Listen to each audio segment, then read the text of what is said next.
l'Éternel soit béni. Amen. Je loue le Seigneur pour ce moment encore que j'ai eu pour partager la parole avec vous. Et je remercie également notre berger qui m'a accordé cette occasion. Levons-nous pour la lecture de la parole de Dieu. Nous allons lire notre texte de base dans Luc, chapitre 23, le verset 39 à 42. Luc 23, 39 à 42. Et l'autre texte, ça serait dans Tite, le chapitre 2, verset 11 à 12. Si quelqu'un a vu, il peut nous lire. 33, 39 à 42. Je lis dans le nom du Seigneur. Amen. L'un des malfaiteurs crucifiés l'injuriait. 23, 39 à 42. Luc 23. Oui. Et c'est ça. L'un des malfaiteurs crucifiés l'injuriait. C'est juste là. C'est ça, je peux? Oui. Ok. Oui. L'un des malfaiteurs crucifiait l'injuriait, disant: n'es-tu pas le Christ? Sauve-toi toi-même et sauve-nous. Mais l'autre le reprenait et disait: ne crains-tu pas Dieu, toi qui subis la même condamnation? Pour nous, c'est justice, car nous recevons ce que nous avons mérité de nos crimes. Mais celui-ci n'a rien fait de mal. Et il dit à Jésus: souviens-toi de moi quand tu viendras dans ton règne. Jésus lui répondit: je te le dis en vérité, aujourd'hui tu seras avec moi dans le paradis. Amen. Amen. Et puis, Tite, chapitre 2, le verset 11 à 12. Je lis dans le nom du Seigneur. Car la grâce de Dieu, source de salut pour tous les hommes, a été manifestée. Elle nous enseigne à renoncer à l'impiété et aux convoitises mondaines et à vivre dans le siècle présent selon la sagesse, la justice et la piété. Amen. Amen. Vous pouvez vous asseoir, s'il vous plaît.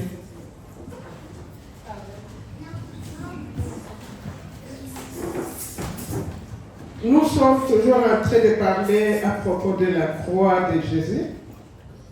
Et notre grand thème, triomphe de la grâce. La grâce de Dieu, qui est la source du salut. La grâce de Dieu est la source du salut. C'est une grande affirmation dont le nombre de siècles ne terminera jamais la réalité. Là où le péché a abondé, la grâce a surabondé.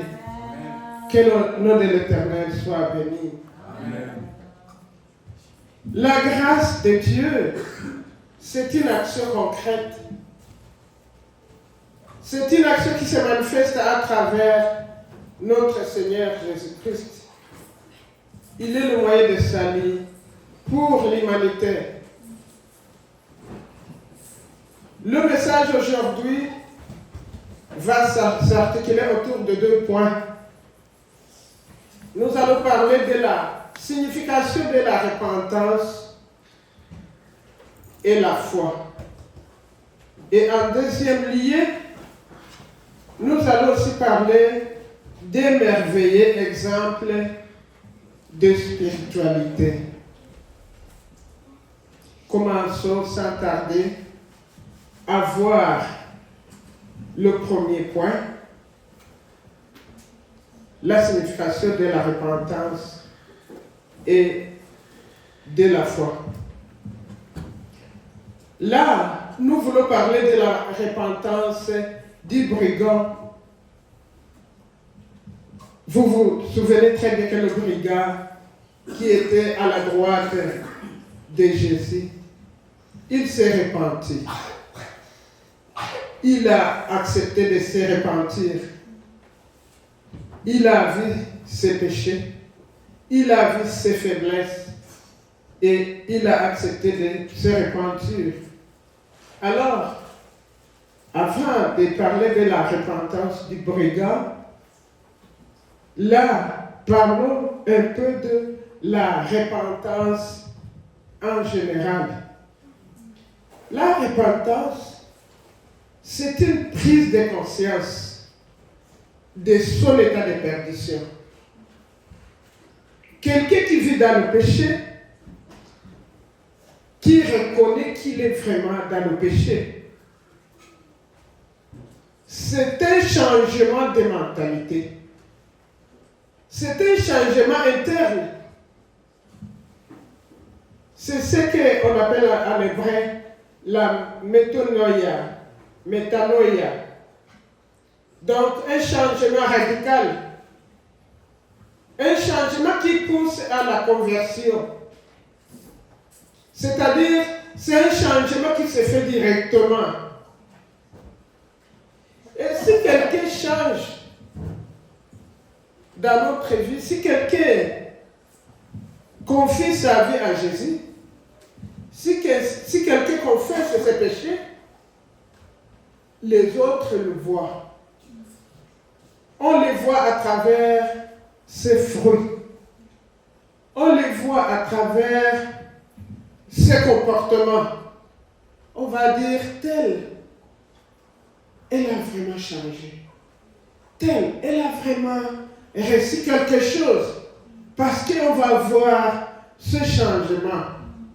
C'est un changement radical. Un changement qui vient directement. Un changement, ce n'est pas quelque chose qu'on va forcer.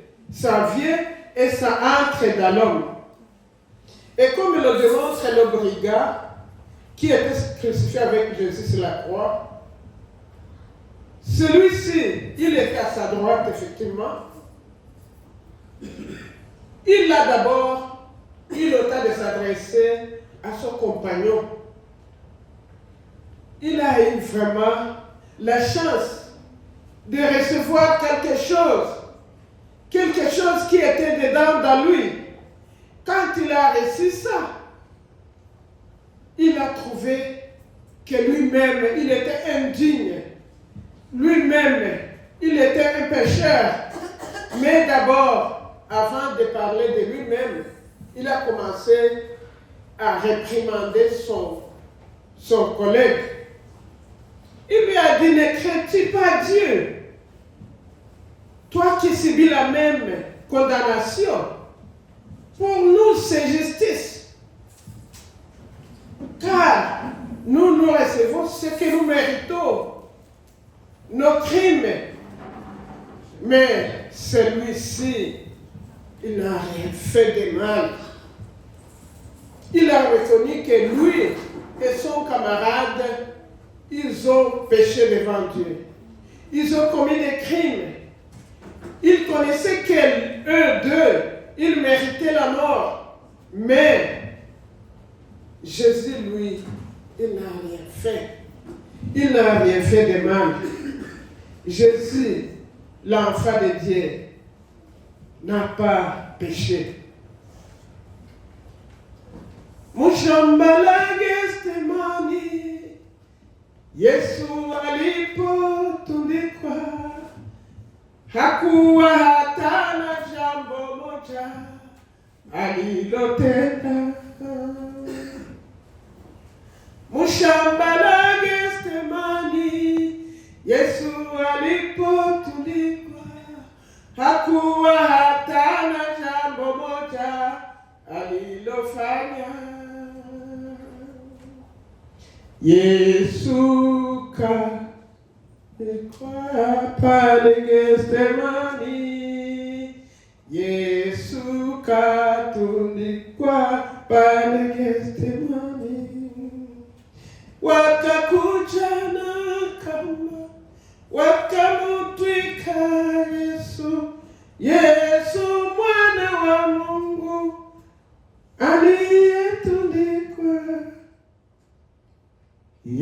moi sous le biwé. Aouaoué. Aouaoué. Aouaoué. Aouaoué. Jésus n'a pas fait du mal. Ici, le brigand, il a parlé à son compagnon qu'il mérite ce qu'ils sont en train de subir.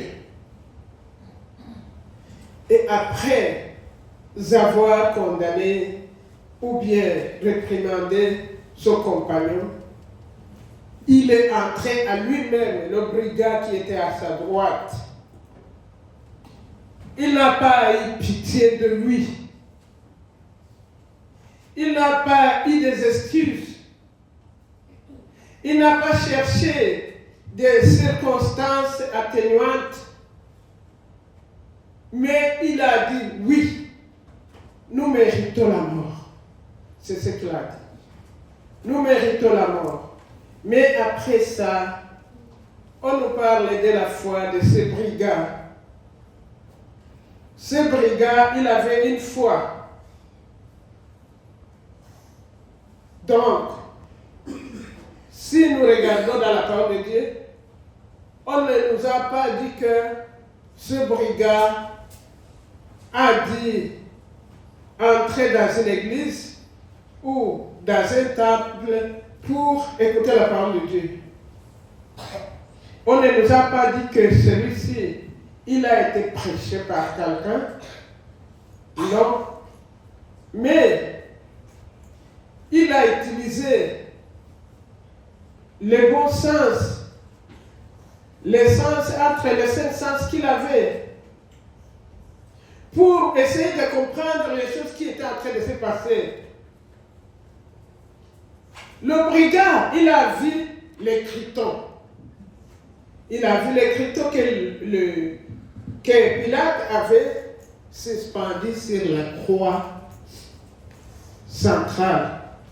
C'est-à-dire, le critons qu'il a suspendu sur la croix de Jésus. Il avait dit Jésus de Nazareth, roi des Juifs. C'était ça l'écriture qu'on avait écrite. La grâce et la puissance de Dieu lui ont ouvert l'intelligence pour bien comprendre le message que Pilate avait adressé à tout le monde. Vous savez, cette inscription était traduite à 3 langues. On l'avait traduit en hébreu, en grec et en latin. Et ce souverain sacrificateur, il ne voulait pas que Pilate dise que Jésus de Nazareth, roi des Juifs, il voulait qu'il puisse dire que Jésus lui-même qui veut dire qu'il est le roi des Juifs. Et Pilate a dit, non, ce que j'ai écrit, je l'ai déjà fait, j'ai déjà écrit, je ne peux plus faire autre chose. Donc, Jésus-Christ de Nazareth, le roi des Juifs. Et Jésus lui-même, quand il est arrivé sur la croix, il a dit, Père, pardonne-leur. C'était simple. C'était une prière qui était vraiment simple, mais c'est une prière qui a remué, qui a bouleversé la vie des gens. Pardonne-leur. Il est en train de souffrir. Et il va dire à son père de pardonner les gens au moment où il était en train d'être, il était en train d'être mis à mort. Il a dit, Père, pardonne-leur. Des fois, nous pouvons dire, si j'étais là, je ne pouvais pas dire ça. Je ne pouvais pas me moquer de Jésus. Mais il y a les gens qui nous ont représentés, les gens qui étaient là présents. ils nous ont représentés. Peut-être toi et moi, on devrait aussi se moquer de lui. Peut-être toi et moi, on devrait aussi cracher sur lui. Mais Dieu est vivant. Il connaît nos cœurs. Et vous savez, la foi vient de ce qu'on attend. Et ce qu'on attend vient de la parole de Christ. Par la foi, le brigand, il a saisi et il a compris la royauté de Christ. Et c'est pour cela qu'il a dit alors, quand tu viendras dans ton royaume, souviens-toi de moi. La requête du brigand était vraiment inspirée. Était inspirée par la foi. C'était une foi qui venait de très fort de son cœur. Il a dit, Seigneur, souviens-toi de moi. Seigneur, souviens-toi de moi. Toi et moi, aujourd'hui, nous pouvons aussi dire, Seigneur, souviens-toi de moi. Souviens-toi de moi dans la vie que je mène ici sur terre. Seigneur, souviens-toi de moi quand je serai sans force. Seigneur, souviens-toi de moi quand je serai dans les tribulations. Seigneur Jésus, souviens-toi de moi quand je serai en train d'être tabassé par les maladies. Seigneur, souviens-toi de moi au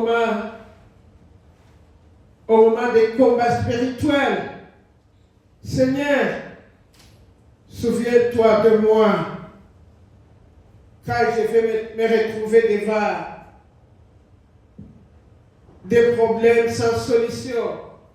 Seigneur, souviens-toi de moi. Souviens-toi de moi. Nous aussi, nous avons vraiment besoin de Jésus. Qu'il puisse se souvenir de nous dans la vie que nous menons chaque jour ici-bas. Et là, nous venons de voir ce premier point qui nous a donné la signification de la repentance. Se repentir, c'est laisser tout et suivre Jésus lui-même. Et le deuxième point, comme je vous l'ai dit, un merveilleux exemple spirituel. Et ici, le brigand est en train d'exprimer sa foi. Il est en train de parler de sa vie future. Parce que le moment viendra où Dieu va rétribuer à chacun selon ses œuvres. Effectivement, il a repris son compagnon. Il lui dit, ne crains-tu pas Dieu? Lui, il a reconnu en même temps que Dieu est là. Et il dit à l'autre qu'il devrait reconnaître que Dieu est là. Et c'est pour cela qu'il lui a dit comment tu as eu l'audace d'injurier un homme innocent, un homme qui n'a rien fait. Maintenant, tu es en train de l'injurier. Pourquoi? Et il lui a encore dit, rappelle-toi que tu vas bientôt comparaître devant Dieu. Effectivement, après que l'homme pêche ici-bas sur terre, après avoir commis des péchés, le moment va venir où la grâce va finir. Et maintenant, nous devons tous nous présenter devant la trône des jugements. Et à ce moment-là, ça sera le jugement de Dieu. Et c'est pour cela qu'il lui a dit qu'il va comparaître devant Dieu. Ce brigand brigand, il avait la notion, ou bien la notion de son péché. Et il connaissait très bien que son péché méritait une juste sanction. Et à ce moment-là, il acceptait de rendre un témoignage de l'innocence de Jésus. Il a dit que Jésus était innocent. Jésus n'a rien fait. Pilate également, il a donné un bon témoignage concernant Jésus. Pilate a dit dans Jean 18, le verset 38, « Je ne trouve aucun mal à lui. » Même l'épouse de Pilate aussi, elle a témoigné du comportement de Jésus. Elle a témoigné, elle a dit qu'il n'y a rien eu entre toi et le juste. Elle était en train de parler à son mari qu'il n'y a rien eu entre lui, Pilate, et Jésus. Donc, c'est-à-dire que Jésus, il était vraiment le roi des Juifs, le roi des rois. Et c'est pour cela que le brigand confesse la seigneurie de notre Seigneur Jésus-Christ. Et après, il lui a dit, « Souviens-toi de moi. » Il a reconnu la divinité de notre Seigneur Jésus-Christ.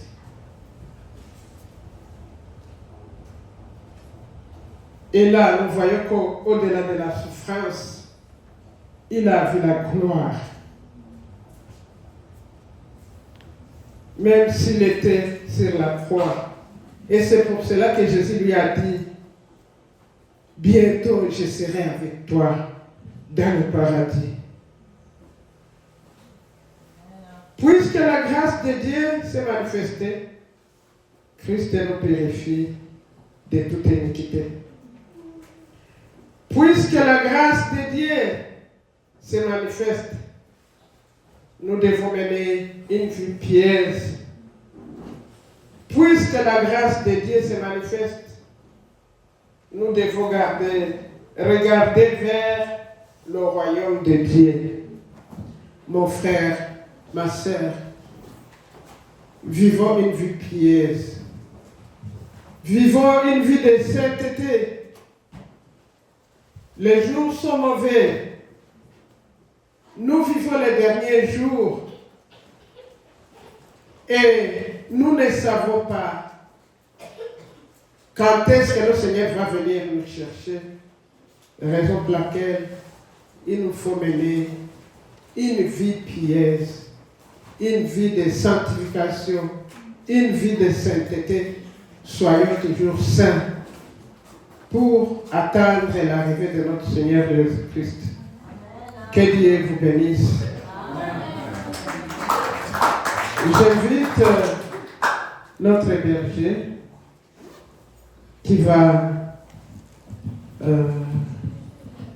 nous parler de quelque chose. Alléluia. Je n'ai pas grand-chose à ajouter. Mais moi, j'ai réfléchi toujours sur les deux brigands. Ils étaient dans les mêmes conditions. Il n'y avait pas de différence. Ils étaient tous des brigands, des méchants.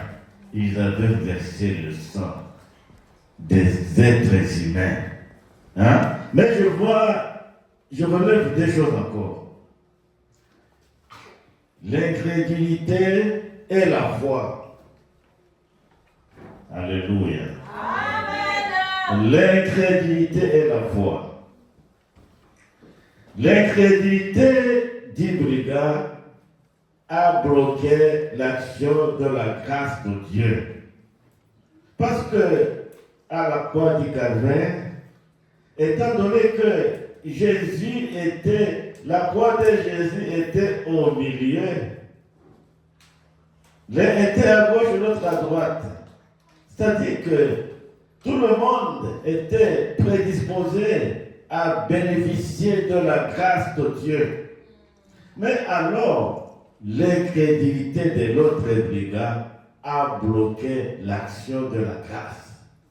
Bien-aimé, oui, la grâce de Dieu est source de salut.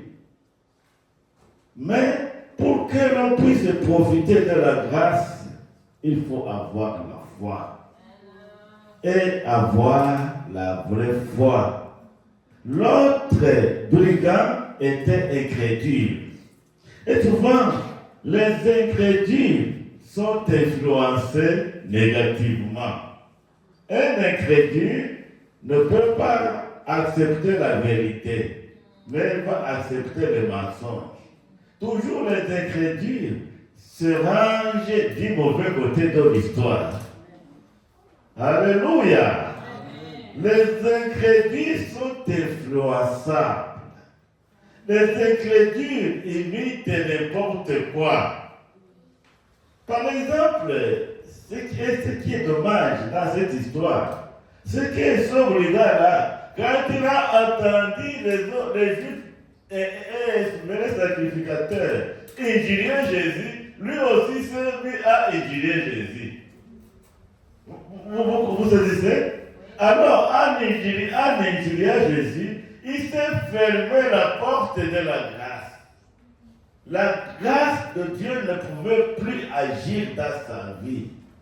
Il a manqué de l'humilité. Et je veux dire que les incrédules sont toujours orgueilleux. Ils se croient qu'ils connaissent tout. Ils se croient qu'ils sont plus intelligents que les autres. Les incrédules sont toujours orgueilleux. Ils n'attendent personne.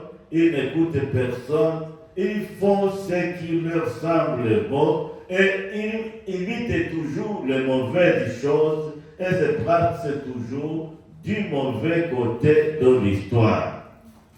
Tandis que celui qui a la foi, là où est la foi, c'est là où la grâce pénètre pour agir, pour sauver.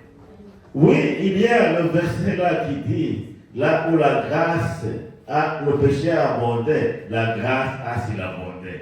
Mais il y a une clé qui ouvre la porte à la grâce, c'est la foi. Et la foi marche toujours avec la repentance. Alléluia. Que Dieu nous bénisse. Amen.